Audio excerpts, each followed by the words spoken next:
thank you so much for tuning in for our next Novus chat. And for those who don't know yet, like Novus NY is a concert productions company that I created. My name is Bill Hagen. I am the founder of the company. And one of the things that we try to offer to the public at large is like I'm trying to make sure that we can share with the public some inside information about the New York City's music market, music industry. And I have a special guest today because she's so crazy talented. When I saw her portfolio online, I got like shocked with the amount of things that this woman does. Like she writes books, she plays, she conducts, she's a music director, she's a outstanding organist and pianist, a concertist, a concert pianist, and I'm so glad to have people at that caliber to talk to us and to share some stuff with us, because at the end of the day we are all humans and we are all trying to make a living. And if you're trying to move to New York City or you're considering a career in music in New York City, this channel is for you, because I'm trying to get as many information as I can from my fellow musicians. And without further ado, today we have Eleni Traganas. How are you doing, Eleni? Thank you. What an incredible introduction. I don't know if I can live up to that, but you're very kind and very generous. So thank you so much. And it's a delight to be here and to finally meet you. Yes. In this beautiful sanctuary of Holy Trinity Slovak Lutheran Church. It's a historic church here in Gramercy Park. And we are celebrating our 120th anniversary this year. And we have some events coming up on June the 12th, Trinity Sunday. Wow, that's awesome. Absolutely delighted to be here. It's a wonderful, welcoming and warm community. And it's just a delight to be here in this church and to welcome you. Oh, thank you. I feel welcomed already. And as she said, like this is a warm and inviting community. And she told us about some things coming up next. And we're gonna talk a little bit more about this. If you happen to be in New York City area, you can definitely visit this church. It's a stunning church. We have a beautiful altar as a background for our interview today. And let's get started. My first question, you already said some stuff about my first question, but just explain to all our audience like what you do and who you are. I know that can be like a really long answer, but just try to summarize, because I know that she does a lot of different things and I'm curious about that. So tell us who you are and what you do. Bill, I was pondering, since I got the invitation to appear on Novus New York, how will I begin to introduce myself? And I thought, why don't I just be honest and tell everyone that I am a bona fide synesthete. Ooh, what is that? Well, it's a Greek word. Synesthesia, where you combine all of the senses or the arts. And in my case, I am a chromo-synesthete. So I cannot imagine music without visual arts. I cannot imagine performing without a tactile interrelationship of all the senses. And I have to say that some psychologists consider this a neurological condition. Those who have it are infinitely grateful, because it opens up the senses totally in every direction. So as a synesthete, you are able not only to perform or to compose or to direct. You can paint, you can write poetry, you can combine all the arts, and with an intensive interest in all of them without somehow losing the quality. Some people might consider it being a jack of all trades.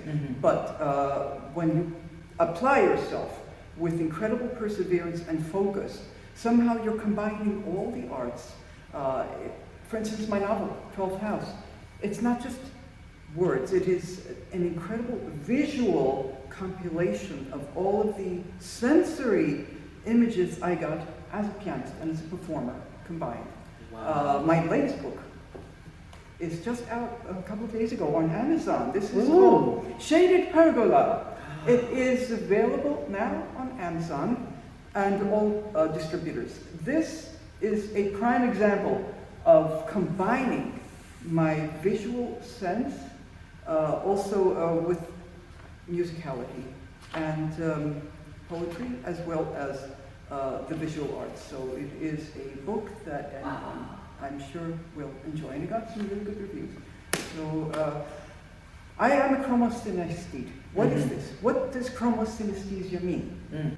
Chromo, Greek word, synesthesia, combining all the arts. So I do give lectures and workshops on chromosynesthesia and how to develop it. Unfortunately, maybe 1 or 2% of the population has this condition, we call it. Now, through the workshops, we begin to develop an association between color and tone. Now, there were several musicians in the past, Rimsky-Korsakov, Scriabin, Franz Liszt, and especially Scriabin. By the way, I'm sorry to digress, but this is the 150th anniversary of his birth. Wow. Very, very big year. Yes, I imagine. Huge year. So Scriabin propounded the theory that all tones in music have a corresponding color. And he wrote the Mysterium with one of his final works, which was never completed, on a special color keyboard. And each tone that was corresponding to a note on the keyboard would resonate with various colored corresponding light bulbs to illuminate the concert hall. Unfortunately, he never completed the Mysterium. It was to be his major work, his magnus opus, and unfortunately he died just at the outbreak of World War I. Wow. Yes. So what chromosynesthesia does is to correlate one tone on the scale with an intense vibrational color frequency. So in my case, as a child, I always knew that C major, for me, and this is personal, there is no set parameter as far as this is concerned. It is a personal issue.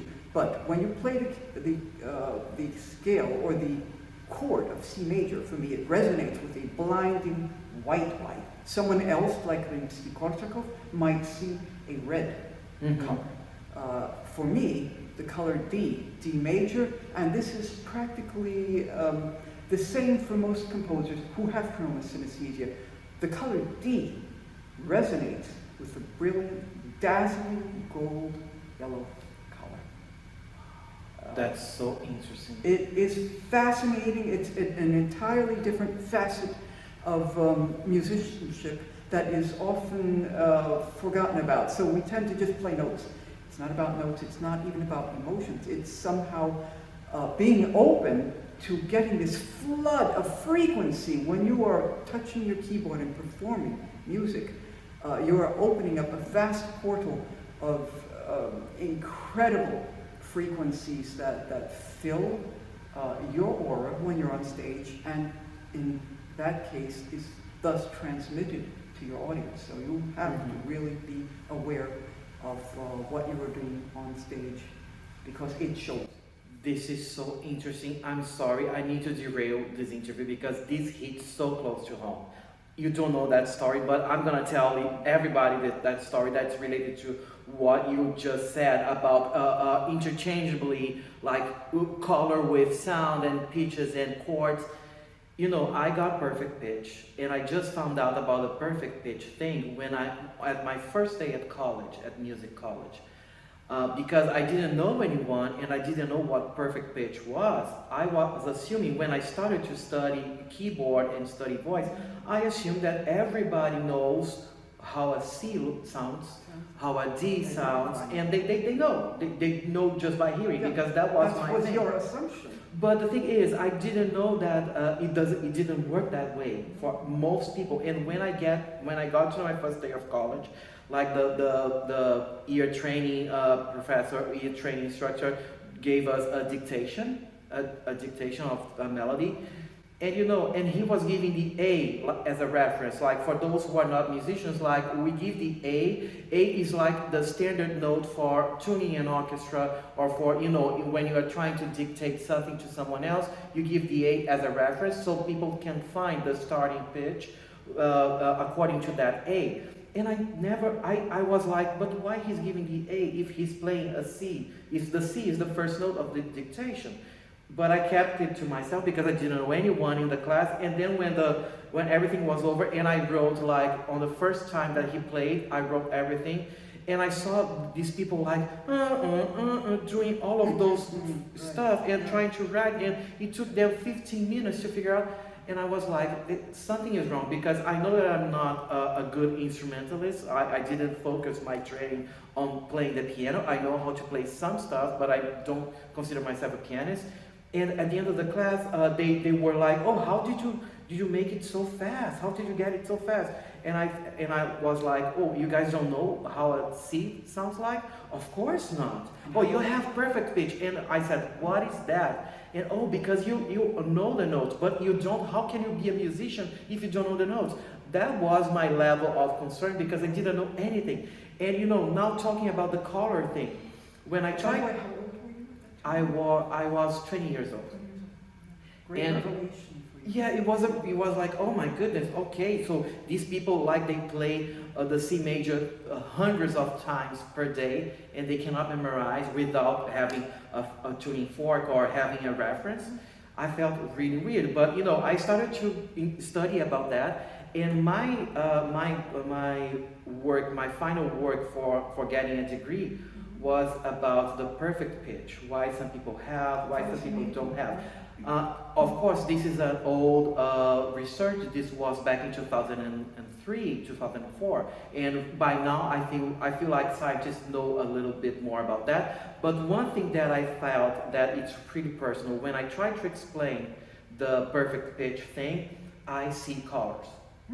That's why I know the notes, because when you play a C major, like as she told us before, it's kind of a personal thing. There is no like a certain standard way, a standard list of colors. Right. It's very subjective. It's very subjective. There is no a list combining the colors like, green is always C major, red is always C major. It's something personal. And for me, my C is green, and my D is red, my E is dark blue, my F is yellow, and I can go, all my notes have colors, all my vowels have colors, but it's not that we see color, we have a sense of the color. Well, I have to interject here and say I am absolutely delighted to finally meet a fellow synesthete. Yeah, This is a revelation. but that was just like my thing is just with colors and my vowels, Right. and the keys, like a chord, like for instance a D major chord and a D minor chord. A D major chord, I feel a really strong red, but a D major chord is a red with a little shade of a little yellow, because I know that's the F natural. Yes.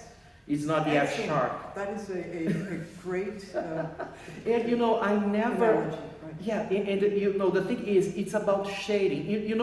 When you do like the gradient, like you can choose two colors and do a gradient, and from blue is the bottom, yellow is the top, and I can go from blue to yellow, and I can go step by step It's a full until it spectrum. becomes, yeah, the it's a full spectrum. It's a frequency spectrum. And I felt like, it's always been like this in my head, but I just found out about this because I'm trying to explain people why I know the You keys. cannot. It is incredibly difficult to actually put into words what happens, since it is a neurological condition.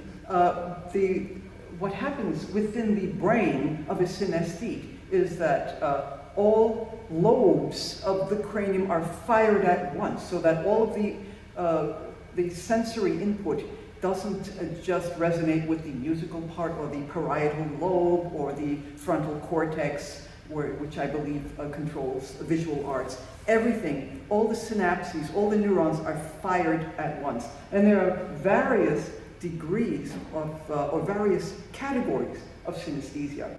So you have the lexicogustatory synesthesia, in which words correspond to certain taste or smell. That's amazing. I don't have that, but that sounds amazing. Do you have that? I have everything. At that level? I am a full Wow. synesthete. Out of curiosity, can you tell us about a piece of music that reminds you a specific smell or taste? Offhand, everything does. I mean, it's sometimes impossible to just wind down and somehow create a distance between yourself and these incredible frequencies that are entering your life constantly on a daily basis. Yes. So when I'm performing on stage, it is important for me to disregard all the notes. Notes mean nothing to me. They are just a means to creating this whirlwind of color and sensation within, and to be able to project that onwards. So I can't actually perform with music in front of me. It's very difficult. I have to. Really? Well, I have to, you know, as an organist, it's impossible not to do otherwise. What would happen if you need to play now, because I'm thinking about the relationship that your brain makes between colors and the notes and everything. What would mean to you to play something that is written, for instance, in E major, but the keyboard or the organ is tuned differently? So you know that when you play an E major chord, it's sounding like an E flat. Does this disturb you? That is a technical issue.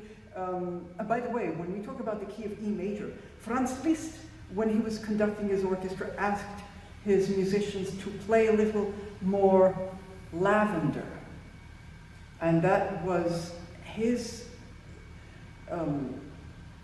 distinction of the color E major. It created for him a sensation of a purple lavender aura, which was rather hazy and very dusky and very languid. So that's what E major meant for Franz Liszt. But getting back to the issue of tonality and pitch, I tend to hear things a little sharper, but perfect pitch is not synesthesia.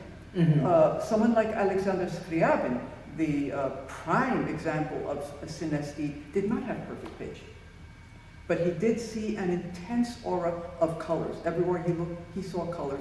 And this quality began to show itself more intensely from his later sonatas, Sonata number 5 through 10, where he developed this sense to an incredible degree. And towards the 7th or the 8th sonata, he completely, or felt that he had finally divested his music of everything that lived up to the past up until that point. So he thought he got rid of every earthly element and finally achieved his sainthood, beginning with the 7th sonata. And it was all about color for him, washes of color, pastels, incredible primary violent colors. So it is about color for Scriabin, but he did not have perfect pitch.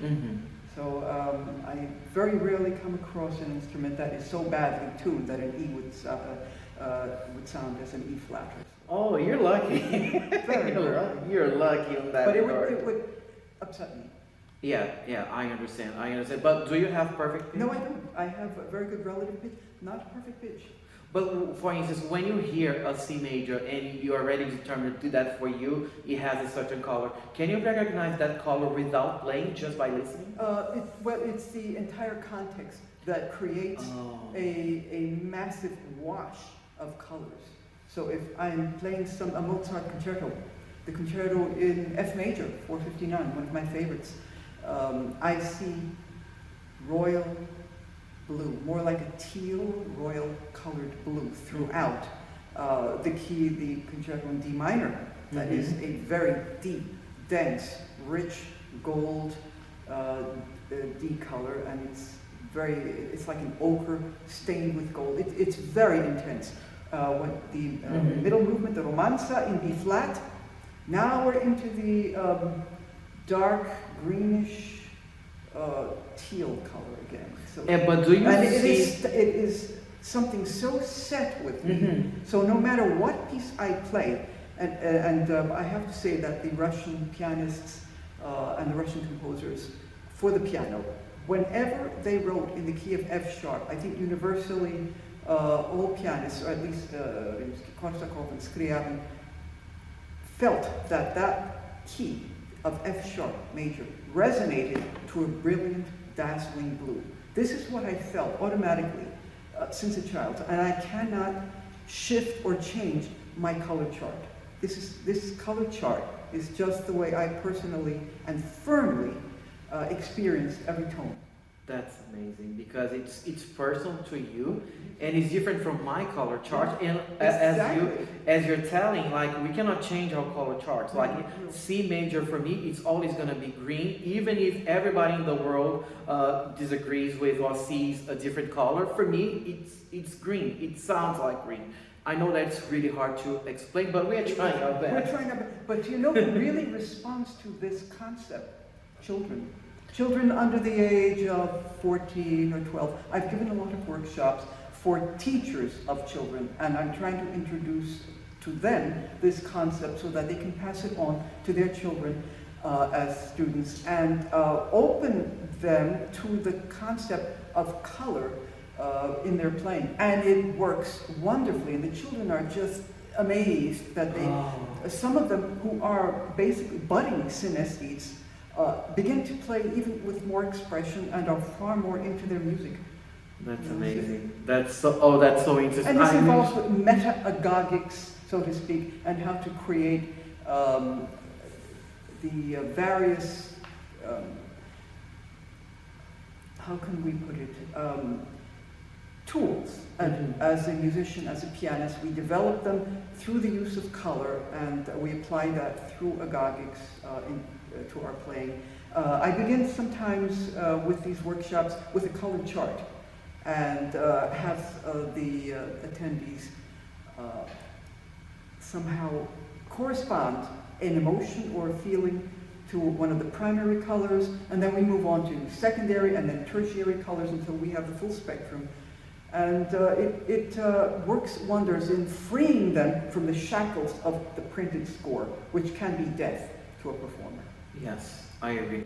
This is so interesting. I wish we had like at least 5 hours to talk about this subject, but you know, I am respectful of your time and I'm respectful of your time as well. And I do understand that we live in a really rushed world, and unfortunately we cannot have those really long conversations all the time, but we do the best that we can with the time that we have. And I'm so glad to listen to hear this about you, because we're gonna have some follow-up conversations about this. Absolutely. Because I wanna be delighted. I'm so interested about learning all about your findings and your art when it relates to combining color and music in that specific way that is really ingrained to your personality and you as a musician. Totally, yeah. Yeah. And it's unimaginable to just get on stage and play notes. And I'm sure most really qualified artists don't do that. Yes. They are performers. They have so much to say. And there has to be a reason why any artist would want to get up on stage and break the silence, because silence is something very precious these days. You have to have a very powerful meaning, mission in life to dare to get on stage and to project yourself onto an atmosphere in which hundreds, thousands of people might be listening to you. You have to have a darn good reason to break the silence. And I'm sure most artists are aware of that and have backed themselves up with ample reading and ample meditation, so that this image that you have of what you wish to say, the sense of aesthetic perfection, you are able to project. Awesome. Oh, that's so inspiring, and I agree with everything you said. Like in terms of being an artist and breaking the silence, like having something to say. Most of us, of course, I don't speak on behalf of everybody. I speak on behalf of myself. So for myself, like I had no choice other than becoming an artist. Because of that motivation, I have something to say, even though at some point of your career, at least mine, I am not quite sure exactly what I want to say in terms of like, it's not exactly crystal clear in an objective way. But you know, I need to express myself, and it doesn't come from a part of like, oh, I want the applause, or I want my ego to get boosted. Like, I just want to share something that is inside of me that has to come out.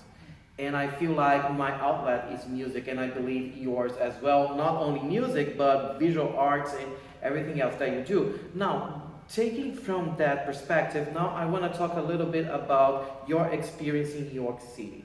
So, for how long have you been living and working in New York City? Well, unfortunately, I'm just the reverse of what you were expecting. I was born in New York City. That's I am amazing. a I love native it. New Yorker, and by the time I finished Juilliard, it was very essential to me to leave the city. Really? You Why is have that? to, well, because I had something to prove. And once you're able to go to Europe and to prove yourself there, you can come back. But not before that. So, Really? So I am a reverse case.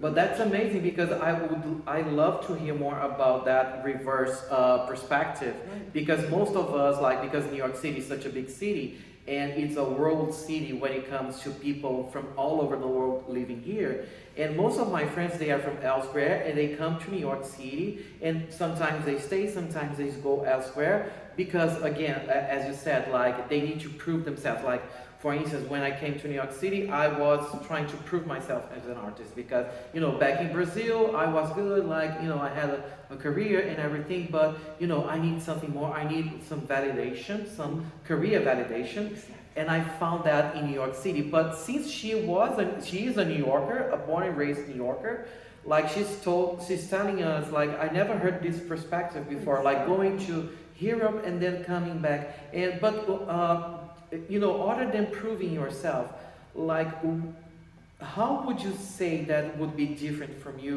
you when you envision your career in the future, back when you finished Juilliard? If you weren't going elsewhere, if you stayed here in New York City and you tried to establish your career in New York City without having the Europe experience? That would be an impossible perspective to work from. I needed to go to Europe, not only to build up credentials, but it was something that always drew me. I had to go to Germany, for instance. I lived in Germany 10 years. I performed all over Europe.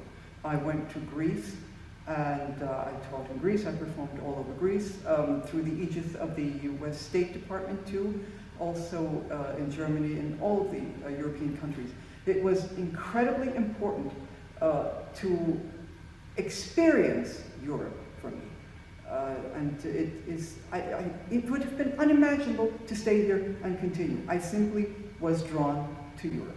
In your opinion, what, tell me just, I believe it's a lot of aspects, but just exemplify one aspect for us, like, what did you find in Europe that you were not able to find in New York City when it comes to your development as a musician? Well, fresh from Juilliard and having already a portfolio of concerts behind me in my early 20s, going to Europe opened a lot of doors there that would basically not have been opened here because of the glut of musicians newly released from their musical institutions. So I went to Europe, and the first places that a musician would be drawn to, and this can be used as a reverse also tactic, go to churches. Go to churches, try and connect with churches, and also with a local embassy. Establish contact with embassies, try and be a participant in a church as a musician, volunteer or whatever, but establish those contacts. So if you're coming fresh from Europe to New York City, this is what you want to search out, the church environment, first and foremost. And unfortunately, these days, churches are somehow languishing, and they would, I'm sure, welcome musicians either as volunteers or as participants in choirs, substitute organists, performers, or whatever. This is where you would begin your search, coming into New York City. Now, this is what I did in reverse, going to Europe. So. That's awesome. Oh, guys, listen to this. She told us she gave us a really helpful advice in terms of, when you go to a new place, try to find a local church, try to volunteer, try to meet the community, and from there you increase your chances to have like a portfolio, to have more connections that would end up on gig opportunities or performance opportunities, even if you're not making tons of money right from the start, because I believe this is something kind of hard for people to make money right off the start. So just be ready for that, and in a volunteer kind of thing, and then you can get paid or whatever. So this is really important. So one other thing that I have to ask you, like you gave us this really powerful advice of looking for churches. When you came back to New York City from your stay in Europe, how you put together your old contacts from Juilliard, or your family and friends from New York City, how you establish yourself back into New York music scene? Well, you have to be flexible. You have to constantly look ahead, never look back, and work with what you have and your background and your experience working abroad. I was gone for over 20 years. Wow, that's a lot of time. It is a long time, and I had a wealth of performance activity to back me up. I used that, and especially, I'm sorry to interrupt, we need an angle as performers these days. It's not enough to just get up and perform your standard concert repertoire. I think times have changed, the tide is different. When I came back, my overwhelming passion was for the Romanovs, for the contributions that Alexander Scriabin made, and for Russian music in general. This was my passion, and I presented an incredible amount of lecture demonstrations, or I would call them drama recitals, based on the backdrop of the Romanov dynasty, and I combined that with talks on Scriabin, Rachmaninoff, and I would present a transcription of mine that I wrote of the Rachmaninoff Isle of the Dead, symphonic work for piano. I would combine that along with Tchaikovsky, Grand Sonata, etc. And my first step coming back to the US was to target libraries. And I had an enormous amount of response there. I gave dozens of concerts or lecture recital, drama recitals through that venue, and they were very, very successful. Here in libraries all over throughout the tri-state area. The tri-state area. Wow, guys, see, this is so important because she's walking us through the process of what are the strategies that you can first use to put yourself out there in a way that is going to be fruitful to your career. And I understand that. Oh, that's so valuable. Thank you so much for sharing that. So we are approaching the end of this interview. I wish we didn't have an end, because I can talk to her for hours, because she's an outstanding musician, and I'm so glad that we are having this conversation. But I'm trying my best to share everything that we are discussing to the public in large. So one question that I have, what would you like, for instance, if there is a musician watching us, or somebody that is in love with music, and they wanna move to the city, move to New York City, like what they should be prepared should have prepared in order to offer to the community, or in order to put themselves out there in a good situation. But let's pretend that they don't have like experience elsewhere, like in Europe, like you did. Like for instance, they are from elsewhere, like in Latin America, or places that are not exactly as flourishing when it comes to classical music. Like if they are from a different place, but they want to upgrade their lives, like or their careers, coming to New York City, what would you suggest they should try first? First of all, if you're coming to New York City, be streetwise. Ooh, that's good. Be very streetwise. This is not the New York City that I grew up in decades ago. Oh. The atmosphere has changed. The use for classical music has changed drastically. So if you are coming here, and I'm sure anyone coming here, deigning to come here, must have a few performances under their belt. They have to. But even so, again, the best route for them to take would be through a church environment, volunteering, get involved with choirs, get involved with, as an accompanist, get involved with contacting churches and see if you could present a concert. And most churches would be more than welcome. Churches love music. Their congregations love music. So be open about it. Churches are here to welcome you and to make you, to provide for you the backdrop, a musical backdrop that can only enhance your career. But the reasons for your doing it should not be for self-aggrandizement, but because you do feel that you have something of a spiritual and musical value that you can impart to the congregation or to the people that you're being involved with.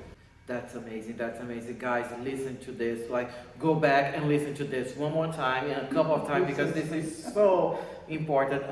One other thing that I would like to ask, you told me, based on your answer, that New York City has changed from the New York City that you were born with and you were raised in to the New York City nowadays.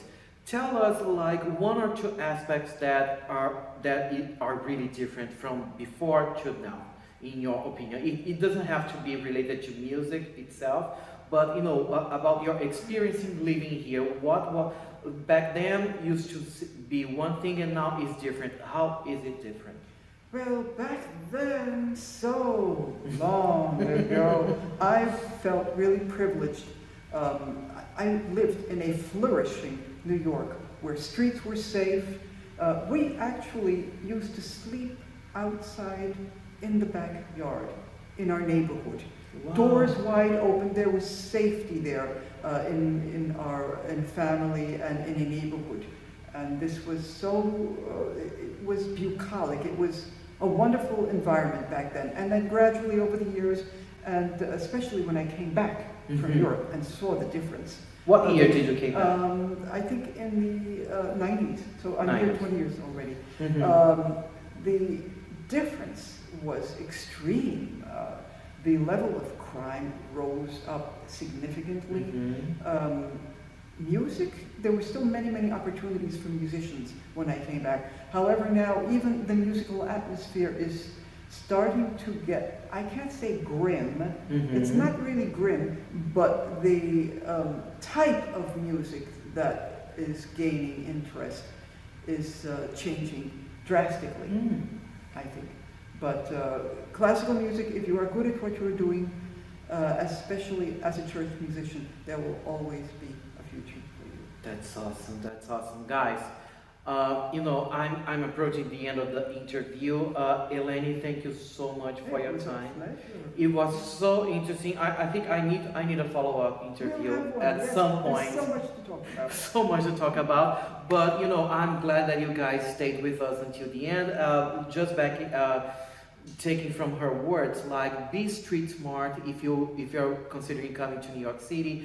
According to a true New Yorker, New York has changed over the past decades and everything. So you need to be attentive of your surroundings and everything. And you know, why not starting your outreach through churches?